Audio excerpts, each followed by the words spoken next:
Well, hello there. Welcome back. It's been a day after I originally done one about going to the farmer's market and thought I'd do another one in regards of the eggs that I purchased on Tuesday at the farmer's market. So I went to the art studio yesterday and told everybody about what I've been doing and changing the way I eat because of the movie I went and saw, Food Inc.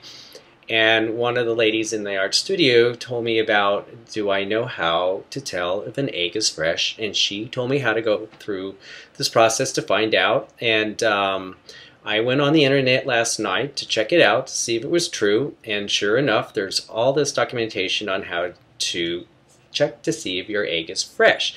So I'm going to show you how to do that because there were a lot of other ways of doing it, and too many of them were really time consuming and took a lot of time, and you had to take the eggs out and let them get into room temperature and all this other stuff and rolling them, and it just seemed kind of stupid.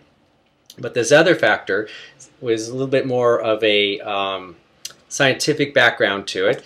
And basically it is that you just take the egg and you place it in water so that it is completely covered.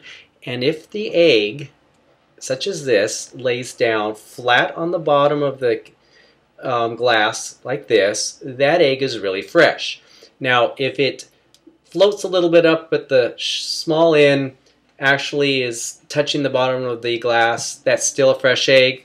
But if the egg is suspended and floating, that's a really bad egg, and they say not to eat that.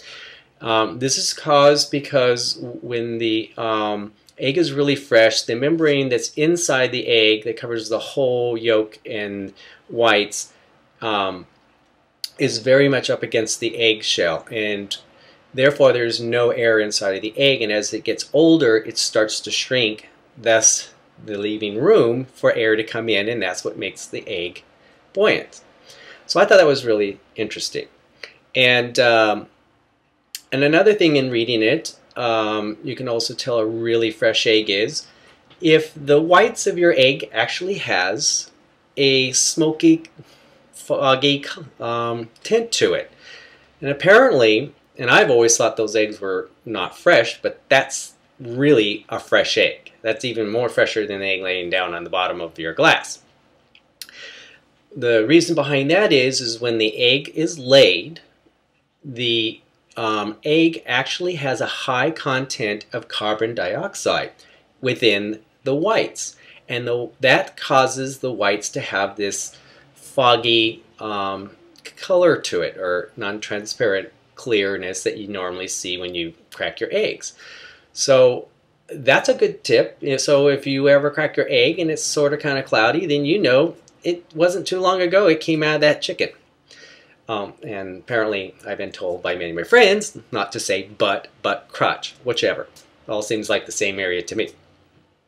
Anyway, thought that was a really good idea, and I always thought, well, God, then I thought, well, if my mother had tried that out on my brother and put him in a big pool, and if he sunk, then he would be a good brother, and if he floated, then he would have been not a good brother, and then she could have got rid of him, and then not had to deal with so much crap that she did when he was a teenager. But then again, he turned out to be a really good guy, and then I wouldn't have such a great brother right now. So I guess that wouldn't be such a great idea.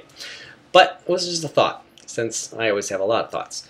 So anyway, another thought is that I decided to compare the two eggs that I've purchased, one from the store, one from the market, and I've come to find out that the one that I purchased at the market has a much thicker shell on it. Oh, and a good way to open up your egg is not hitting it on the side of a container, because when you do that, you actually break the eggshell inside the egg, and thus you get eggshells into whatever you're mixing.